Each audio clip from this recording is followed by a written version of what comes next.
Assalamualaikum warahmatullahi wabarakatuh.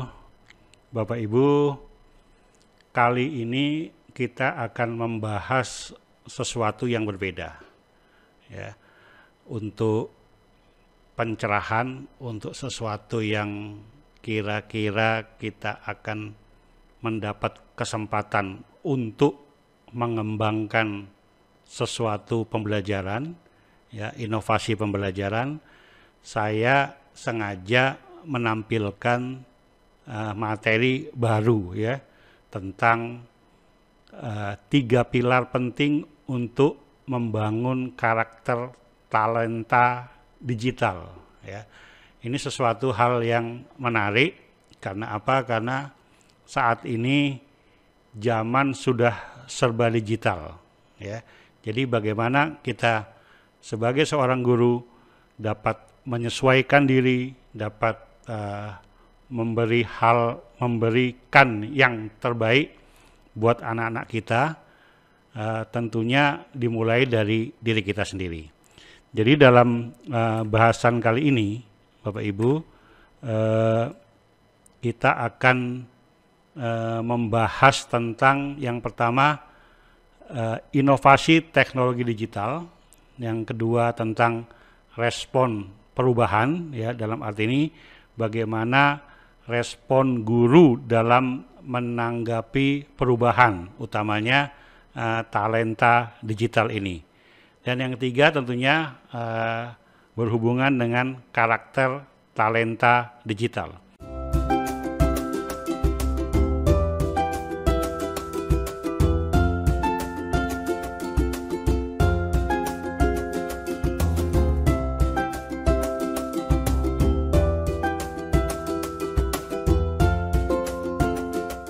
Kita mulai saja Bapak Ibu, ya. Yang pertama, ya, inovasi teknologi digital. Bapak Ibu, kita ketahui bahwa Bill Gates mengatakan kemajuan teknologi didasarkan pada kesesuaiannya hingga tak Anda sadari sudah menjadi bagian dari keseharian hidup, ya, keseharian hidup kita. Nah, dari masalah ini kita melihat bahwa bagaimana gaya hidup masyarakat Indonesia yang semakin serba digital dan non tunai, ya, dalam penggunaan uang tunai dan uang digital, ya. Di sini ada survei untuk studi consumer payment attitude, ya, kebiasaan konsumen kita menggunakan uang atau menggunakan digital, ya. Jadi dari 2 dari 3 konsumen Indonesia telah mencoba bepergian tanpa uang tunai sama sekali selama beberapa hari, terutama konsumen, ya. Di sini ada generasi Y dan affluent, ya. Affluent ini orang yang cukup, orang yang mampu, ya, orang kaya sebenarnya, ya. Jadi generasi Y ini generasi muda, mereka sudah terbiasa untuk 71% menggunakan non tunai, jadi uang digital, ya. Kemudian 77%-nya adalah orang yang mampu. Kemudian yang kedua, 3 dari 4 konsumen memprediksi adopsi pembayaran non tunai mereka akan meningkat di tahun depan, khususnya bagi konsumen affluent, ya. Di sini ada 83% mereka memprediksi bahwa semakin lama pembayaran digital atau pembayaran non tunai akan lebih banyak diminati, ya.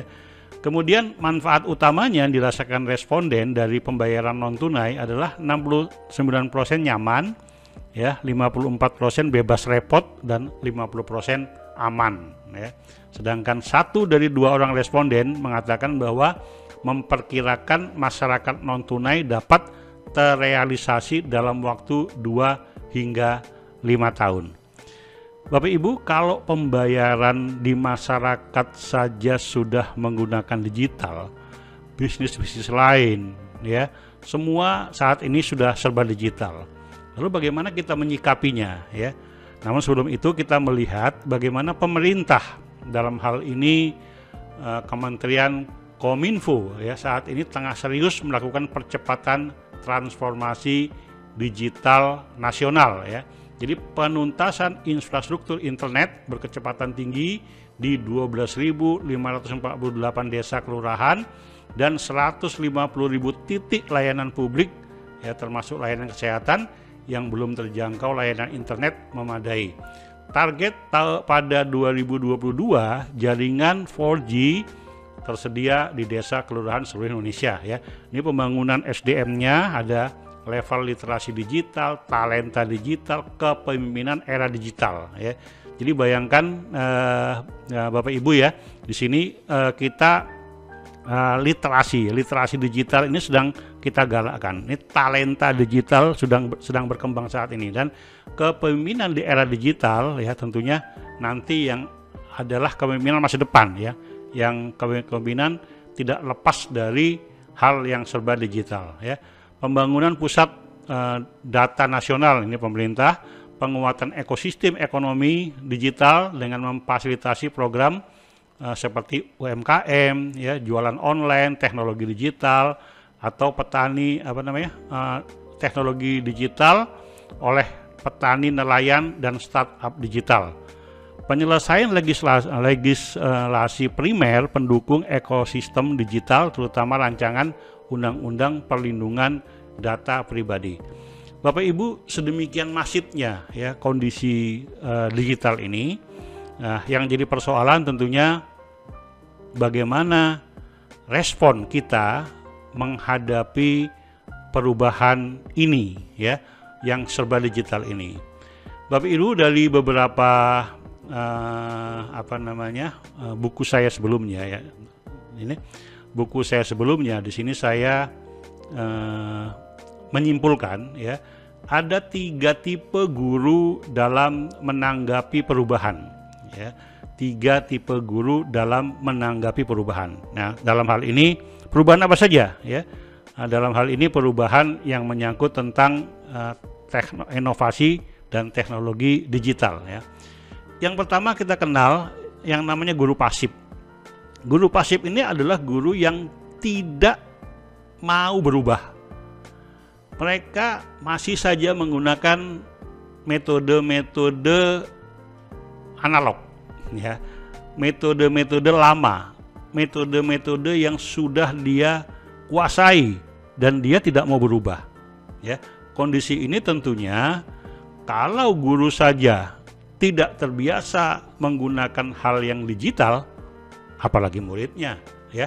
Tentu ini guru-guru seperti ini ya harusnya di tahun 2022 2003 sudah tidak ada lagi harusnya ya, sudah dianulir ya, sudah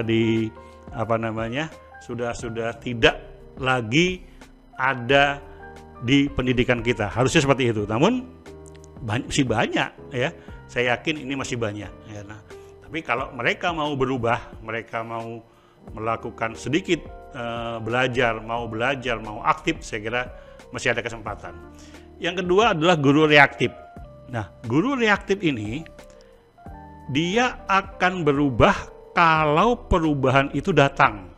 Jadi datang dulu perubahan, baru dia melakukan perubahan. Ya, jadi dia selalu ini masih mendingan dibandingkan guru pasif. Ya, dia terjadi dulu perubahan apa saja, misalnya tentang digital, baru dia mencoba untuk belajar tentang digital. Ya, dia tentang kurikulum merdeka misalkan, baru dia belajar ketika kurikulum merdeka itu sudah banyak dipelajari sebagian besar orang, baru dia mulai reaktif untuk belajar. Nah, yang ketiga adalah guru proaktif. Guru proaktif ini adalah guru yang bisa mengantisipasi perubahan. Jadi kira-kira tahun 2023 sebagian besar orang belajar tentang teknologi digital, teknologi internet, teknologi masa depan, teknologi apapun yang kira-kira itu bermanfaat, dia sudah memperkirakan bahwa di pendidikan ini juga harus ada perubahan. Ya, masyarakat ada perubahan, pendidikan ada perubahan, dia membawa anak-anaknya untuk mempelajari ya. Kira-kira apa dampak-dampak perubahan yang bisa dilakukan supaya apa? Supaya dia bisa seiring dengan perubahan itu sendiri. Nah, kalau reaktif biasanya berpikir dia dari sisi negatifnya dulu. Wah, nanti kalau begini bagaimana? Kalau resikonya bagaimana? Kalau begini seperti apa? Jadi reaktif biasanya berpikir tentang resiko dan berpikir negatif. Nah, kalau proaktif dia berpikir positif, ya. Dia bergerak mengantisipasi perubahan itu sendiri, ya. Jadi ini beberapa kali saya di buku-buku saya sebelumnya saya sampaikan 3 tipe ini ada di guru-guru di Indonesia, ya. Tinggal Anda tipe yang mana, ya. Saya yakin Anda di tipe yang ketiga nih, proaktif. Kenapa? Karena Anda sudah mau mengikuti materi ini. Anda sudah mau belajar, Anda sudah mau mencari informasi-informasi tentang perubahan yang akan berubah, katakanlah kurikulum 2023 tadi akan dilaksanakan di tahun 2022, ya, Juli 2022. Nah, jadi sebelum Juli 22 Anda sudah mempelajari dengan baik, ya. Nah, sedangkan guru reaktif tadi dia akan sudah masuk tahun 2022 bulan Juli, orang-orang sudah mulai menggunakan ini, dia baru belajar, baru ikut dalam perubahan, tapi sudah tertinggal, ya. Kalau proaktif sebelum itu berlangsung dia sudah belajar, ya. Saya kira gitu Bapak Ibu, ya. Nah, ini sebagai sekilas saja. Lalu untuk menjadi guru proaktif, ya, ini simak artikel dari Detik Edu ini, ya. Jadi ini ada artikel bagus, ya, tentang karakter talenta digital. Ya, ini yang ketiga yang akan kita bahas hari ini. Bapak Ibu, ini di Detik Edu, detik.com, ya, ada materi bagus yang saya akan share kepada Bapak Ibu. Karena apa? Karena ini sangat penting bagi kita para guru untuk mempelajari, untuk mempersiapkan, untuk proaktif dalam perubahan tadi, ya. Apa judulnya ini? 3 pilar penting untuk bangun karakter talenta digital. Apa saja, ya, sini kan ditulis oleh Anissa Rizky, ya, dari Detik Edu. Kita bacakan saja, ya Bapak Ibu, ya.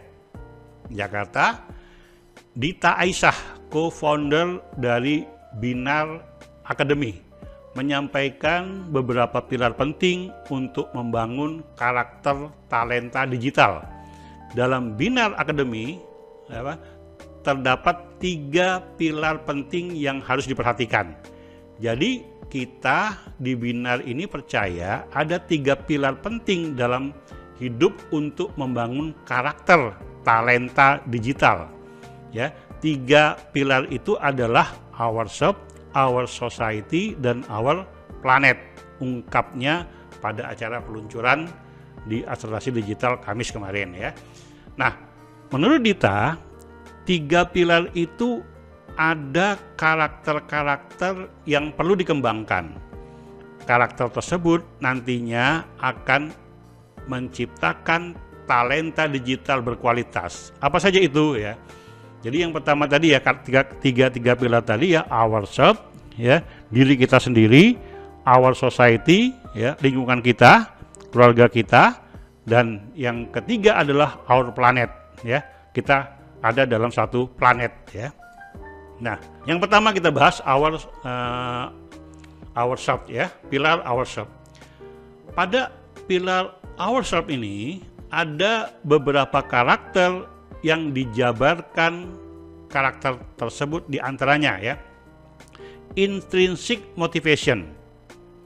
Maksudnya motivasi dari diri sendiri, motivasi yang dimiliki oleh talenta digital haruslah kuat, jangan sampai lemah.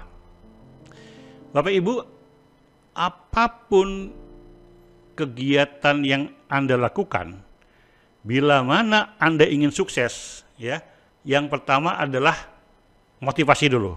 Yang pertama adalah alasan dulu untuk apa Anda melakukan itu, ya. Jadi para pakar motivasi mengatakan temukan why-nya dulu, ya. Why-nya dulu kuat enggak? why-nya dulu kuat. Kalau why-nya sudah kuat, ya, how-nya akan mudah.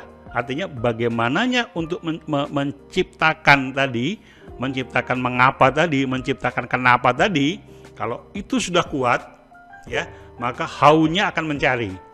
Ya, kalau orang dulu mengatakan banyak jalan menuju Roma. Ya, di mana ada kemauan, ya, di situ ada jalan. Ya, artinya kemauan dulu yang kuat, jalannya akan mudah ditempuh. Jadi intrinsic motivation itu yang pertama kali yang harus dikuatkan, ya, bila mana kita melakukan satu perubahan. Yang kedua adalah self awareness, ya, berarti menyadari sampai mana kemampuan kita. Dengan menyadari kemampuan dan limit diri kita, maka kita mampu berinovasi dengan baik, ya. Artinya kemampuan kita sampai di mana dan kita terus melakukan suatu perubahan, belajar terus, ya, berkreativitas terus, dan untuk mendapatkan sesuatu yang baru, ya. Nah, dan yang ketiga adalah curiosity, artinya rasa penasaran, ya. Poin dari kreativitas itu adalah adanya rasa penasaran, ya. Munculnya rasa penasaran akan membuat kita semakin terbuka dengan teknologi-teknologi baru dan ingin mempelajarinya, ya. Yang berikutnya adalah grit. Maksudnya ketekunan atau semangat untuk mencapai suatu tujuan jangka panjang, ya.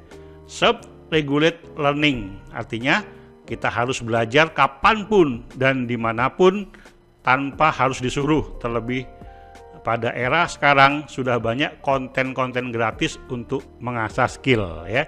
Jadi di mana ada kemauan, di situ ada jalan, ya. Di banyak media-media sekarang yang menyiapkan sesuatu dengan gratis. Jadi Anda tinggal tahu kata kuncinya, Anda cari, ya. Gitu juga murid Anda punya kemauan dulu, kemudian dicari, ada rasa penasaran, kemudian belajar dari berbagai media saat ini sudah semakin terbuka dan semakin mudah, ya. Kemudian self reflection, maksudnya kita harus bisa merefleksi diri ketika melakukan kesalahan. Jangan sampai menyalahkan orang lain tanpa sadar kesalahan sendiri, ya. Jadi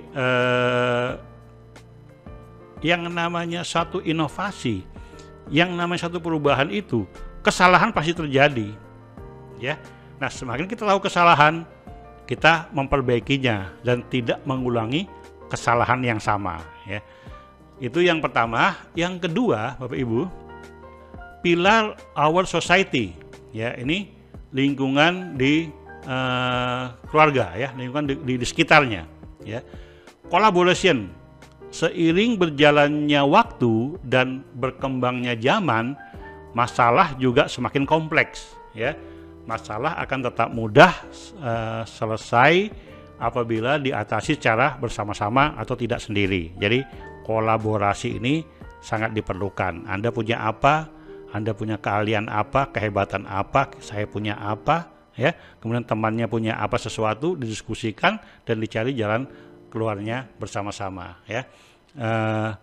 Kerjasama bukan sama-sama kerja, ya. Kalau sama-sama kerja semuanya bekerja masing-masing, ya, tidak biar tidak sama yang dituju. Tapi kalau kolaborasi, kerjasama, ya, itu adalah bagaimana kita bisa menjadi suatu tim yang tangguh, ya, untuk mencapai cita-cita yang diinginkan, ya. Kemudian leveraging diversity. Karakter ini mengajarkan kita untuk lebih terbuka akan perbedaan dan saling menghargai. Jangan sampai judgmental akan perbedaan. Ya, jadi kalau ada perbedaan, ya tentunya kita berharap ada perbedaan dari masing-masing kita semua. Nggak ada kecil kemungkinan kita diciptakan untuk sama, ya. Nah, yang menyatukan kita adalah visi, ya. Jadi kalau ada satu perbedaan, kita harus saling menghargai, ya, karena kreativitas itu timbul ketika perbedaan itu ada, ya.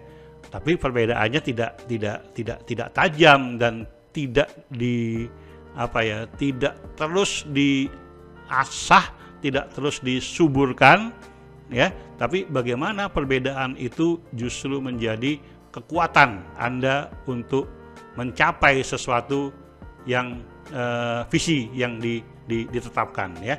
Kemudian reliable, ya. Kita harus bisa jadi orang yang dapat dipercaya oleh orang lain, ya.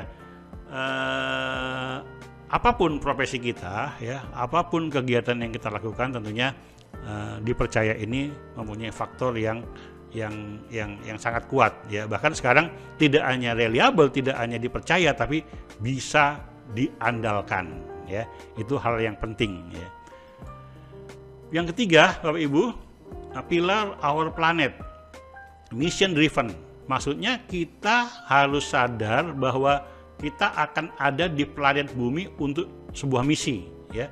Kita lahir dan diberi kehidupan, artinya kita juga harus berkontribusi pada lingkungan kita, ya.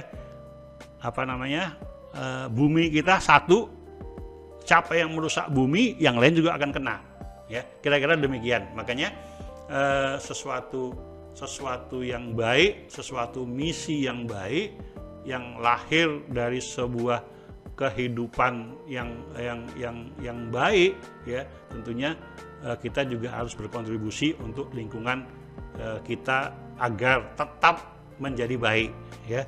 Soal orang yang tidak baik itu urusan mereka, ya. Kemudian critical thinking, ya. Berpikir kritis sangat diperlukan selain untuk mengembangkan kemampuan, ya. Kemudian ada kritikal, ada kreatif. Creative thinking, ya. Berpikir kreatif merupakan karakter yang penting di era sekarang ini. Ide-ide baru sangat dihargai, ya. Jadi untuk creative thinking, problem solving, kemampuan seseorang dalam memecahkan masalah akan sangat membantu di lingkungan kerja, ya. Bahkan di Bindar Akademi sendiri pendidikan akan problem solving ditanamkan sejak awal, ya. Kemudian empowered, ya. Artinya kita harus dapat mendorong orang lain untuk menyadari potensi mereka, ya. Itu saya kira Bapak Ibu ada 3 hal yang perlu kita kembangkan bila mana kita akan melakukan menanamkan karakter digital kepada talenta digital kepada anak-anak kita. Nah, ini staf khusus Kominfo bidang komunikasi Pak Philip Gobang, ya. Jadi dia mengatakan bahwa talenta digital disebut sebagai kunci transformasi penting dunia pendidikan ke arah digital, ya. Sekali lagi saya katakan, talenta digital disebut sebagai kunci transformasi penting, kunci transformasi penting dunia pendidikan ke arah digital, ya. Saat ini semuanya akan digital, pendidikan akan juga digital, ya. Hal ini diungkap oleh staf khusus Menteri Kominfo bidang komunikasi politik Philip Gobang, dikutip dari situs Kominfo. Ia juga mendorong dunia pendidikan untuk mengambil peran dalam persiapan talenta digital untuk masa depan. Bapak Ibu, selanjutnya adalah tergantung peran Anda, ya. Bila Anda merespon hal ini secara pasif, ya Anda akan tertinggal pasti. Kalau Anda merespon secara reaktif, tentunya akan beresiko buat diri Anda, juga buat anak-anak murid Anda. Namun bila Anda memilih sebagai guru yang proaktif, ya, maka masa depan adalah milik Anda dan anak-anak Anda, ya. Saya kira begitu dari saya. Bapak Ibu, saya akan memberikan materi ini, ya. Materi ini, presentasi ini akan saya buat dalam bentuk PDF-nya. Jadi Bapak Ibu bisa mendownload presentasi ini. Jadi presentasi ini akan ditempatkan di kolom komentar bagian atas, ya. Jadi tetap di kolom komentar bagian atas, Bapak Ibu nanti bisa mendownloadnya, ya. Bila mana memang Bapak Ibu menginginkan presentasi ini, ya. Silakan download dan berikan feedback bila berhasil, dan sampaikan permasalahan bila tidak berhasil. Jadi sampaikan aja kalau emang sudah berhasil, saya sudah download, terima kasih misalkan gitu kan. Kalau emang nggak berhasil, saya tidak berhasil, tolong dibantu ya. Nanti kami akan membantu Bapak Ibu untuk mendapatkan materi ini. Bapak Ibu bisa buka-buka kembali, bisa pelajari kembali, bisa diresapi. Mudah-mudahan bermanfaat buat Bapak Ibu dalam rangka untuk menjadikan pendidikan kita lebih baik dan lebih hebat dari sebelumnya. Saya kira begitu Bapak Ibu, jangan lupa subscribe bagi yang belum. Terima kasih. Assalamualaikum warahmatullahi wabarakatuh.